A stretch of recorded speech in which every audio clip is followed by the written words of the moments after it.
Welcome back, everyone. This is Noah with Wagner Small Mechanic. We're getting into these winter months, and it's getting extremely cold, so work is slowing down, so it gives me a little bit of time to work on my personal vehicles. Today I'm going to be starting a series on my truck here. This here is Bessie. She's my sweetheart, but she tends to be extremely moody in these winter months, and for my truck enthusiasts, especially the people that love the classics, this here is a 1990 F350 with the legendary 7.3 made by International Harvester. Now, I did pull this truck out, it was pulled out of the woods. Originally it was a county vehicle, so I got it pulled out, bought it pretty cheap, got it all fixed up and running. Did transmission flush and filter and oil change, and just small stuff like that to get it home. And I've been using it for work during the warmer months, but now that we're hitting these colder months, it's time to do a little bit of upkeep on it. So if you stay tuned with me, we're going to be doing quite a few jobs on this thing. We're going to be doing these serpentine belts today, or dry belts today. We've got a rear pinion seal that's leaking, so that's got to be done. I do have a leak with the power steering pump. That's going to get fixed. What else? Oil change. We're going to do a coolant flush, because right now I am running water in it, which is not smart with these, with the temperature going below freezing this week and upcoming weeks. Probably the most interesting part is we're going to be restoring it. So that means we're going to be doing a full repaint on it. We're going to go to a two-tone color. I haven't quite decided what colors I'm going to go with. So something I'm going to try to tackle. We're going to repaint it. I'm probably going to put some new doors on it, because you can see here it's starting to fall apart. As far as interior goes, it's not too bad, but we are going to do a new seat cover. We're going to do some upholstery to fix this stuff. I did put in a new dash cluster so that I have all functioning gauges. We're going to be placing that radio with a touch screen, pulling up all the flooring, and we're going to sand and paint all that. And we're going to do some fancy carpet. And then lastly, for the roof, we're going to do we're going to put an American flag up there, because why not? It'd be pretty sick.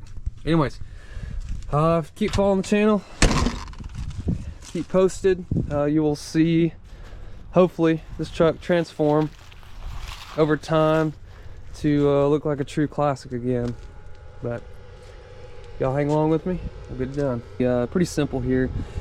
These belts are completely worn and torn up, so we're gonna work on getting these, all of them, swapped out. I think the only one I'm not gonna swap here is the AC dry belt, only because my AC currently doesn't work, and so I won't be really needing that anytime soon. So we're gonna be changing the alternator belt, the alternator to the vacuum pump down here, and then our power steering belt as well.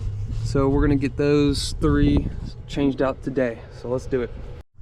All right, when it comes to the four belts that are on this truck, I mentioned earlier, you have your fans, your power steering, you have your fans, your air conditioning, your alternator, your vacuum pump, and your fans, your alternator. So you got four different size belts. The reason I looked this up beforehand, I want to make sure I got the right sizes here. I did include the part numbers and the size just in general, because I wanted to make sure I'm roughly getting the same thing. So for the Fanta power steering, that part number is going to be 17600. That's going to be a 60-inch belt. It's going to be this belt right here. That's going to be for our power steering. Next, we got our alternator to our vacuum pump. This one's going to be our small belt, 32.5 inches, and that part number is going to be 15325. Let's see. Currently do not have that one. I'm waiting on that one to get delivered here shortly. We'll keep going on to our next one here. We have our fan to our alternator. This one's the most important one to me, because this is the one that's squealing and annoying me. So we got, this is gonna be our 57-inch belt, and that part number is 17570. So let me show you how to get these things installed. All right, guys. So the first belt we're gonna replace, just because it's tied into two, we're gonna start by loosening or taking the tension off of the two belts that go on the alternator. We have one that goes right down to the vacuum pump, and then the true alternator belt goes over here to the water pump radiator fan, and then down to the crank. So one thing I do want to say before I do this, a lot of your newer cars are going to have a loaded tensioner, meaning it is springed. Have you seen some of my older videos? You put your socket on that tensioner, you turn it, and that unloads that spring so you can get your belt off. With your older vehicles like this one, you're going to have a manual tensioner, meaning you can see this screw shaft here. This is what manually tensions the belt. This is going to force this alternator, roll it outwards, causing pressure and tension on the belt. So in order to loosen the belt to get it off, we're going to need to loosen 3 bolts. One here on the bottom, a bottom alternator bolt, one here on the back, and then this is what's going to be our driver for adding tension or releasing tension on the belts. Let's get to it. All right.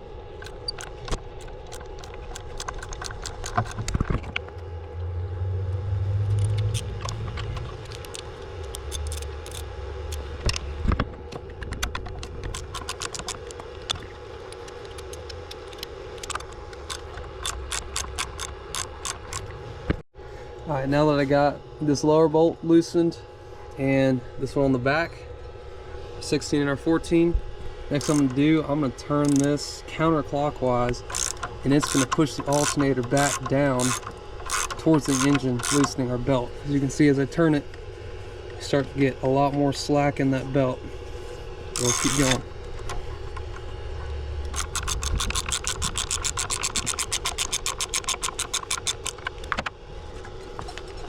Got to start up on the edge. All I'm going to do is just roll it over, and boom, pops right off. So we got that small vacuum pump to alternate belt out. Alright, now we can get our alternator belt off. Just going to slide it out just like that. And just remember, that's going to be the furthest to the inside on the crank, furthest to the inside on the water pump / radiator fan. So let's get that removed. Alright, next to get this alternator belt off, it is all the way in the back, so we are going to need to remove both belts, our power steering belt and our AC compressor belt. Well, try to loosen my first bolt, and I can tell it's about to break. Even slipped and took a good chunk of my skin. Just because I don't really need this belt at the moment, in order to keep from breaking a bolt, I'm just going to cut it because I don't need it. That bolt will be a problem for another time. Just like that. Got that belt cut off. All right. Next step here is we're going to get the power steering pump belt off. In order to do that, pretty much just have to loosen 2. This one here is going to be a 16 millimeter. You're going to loosen that one. And our adjuster here's on the bottom, that's going to be a 14 millimeter. So we're going to go ahead and loosen both of those, and we should just be able to push down on it.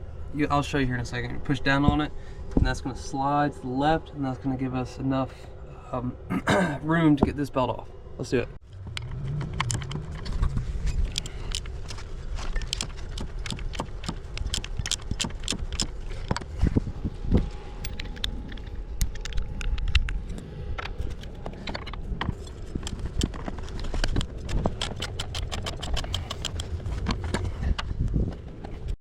Alright, I got these 2 bolts loosened again, 16 and a 14, and now if you can see,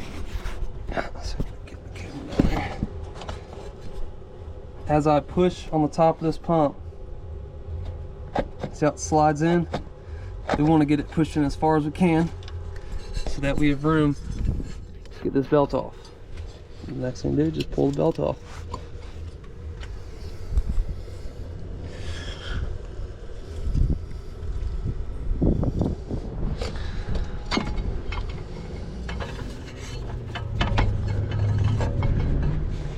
This is kind of tricky because you are going to have to go behind the radiator fan to get it completely off. But it is what it is. I'll just put it over the fan.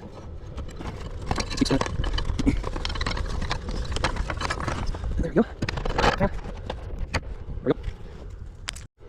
Now that we have all our belts off, we now get the last belt off from the back, which is our alternator belt. So let's go ahead and get that off, just like the other one. We're gonna walk up behind the radiator fan.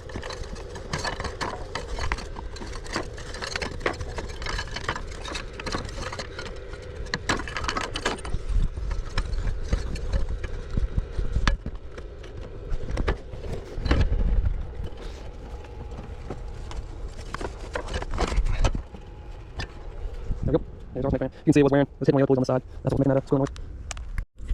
As you can see here, pretty close in size. I'm happy with it. Let's get that thing put in. I mean, you can see how much wire this thing is, how much wear and tear it's been through. So definitely time to get it replaced. Let's get it put in. All right, we're gonna put this thing in the same way we took it out. Get it behind that radiator fan and up on the pulley. Let's do it.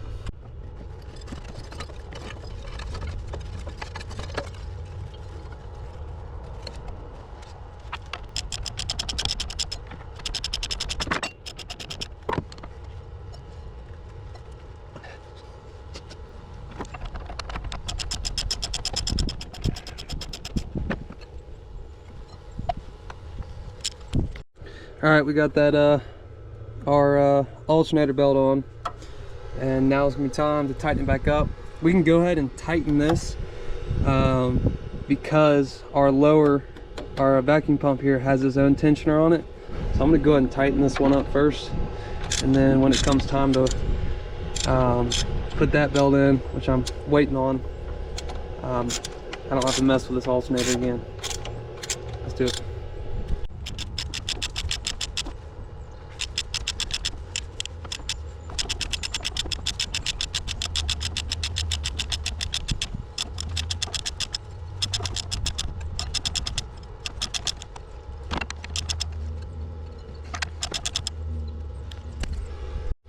All right, got the belt tightened up. You don't need to go too tight on these. I'll just give it a little bit of play in there because as I tighten these two down, it's going to give it a little bit more tension, but you don't need to go too tight on them. But let's get that 14 and that 16 tightened back up.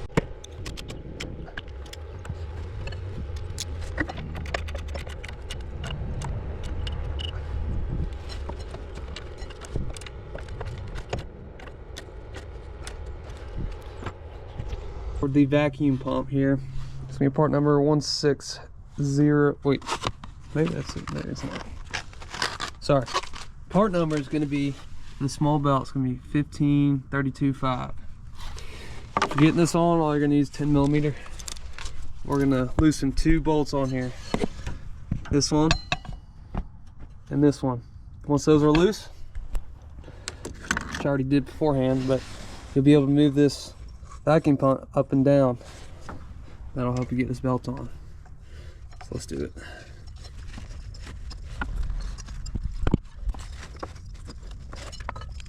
One here. There we go. Got the belt on. And these two on the screw. Do I'm doing 100%. It's like that, and the other hand tight the bolts back up.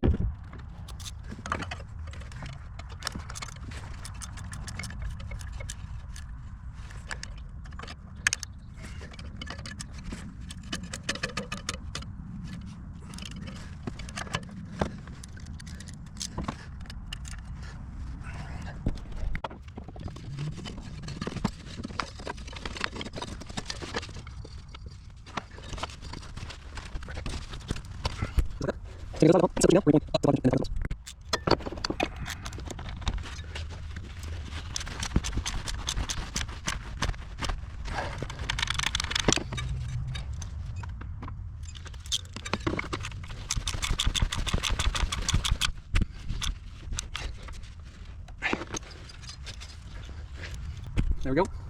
All of our belts have been replaced. Minus REC.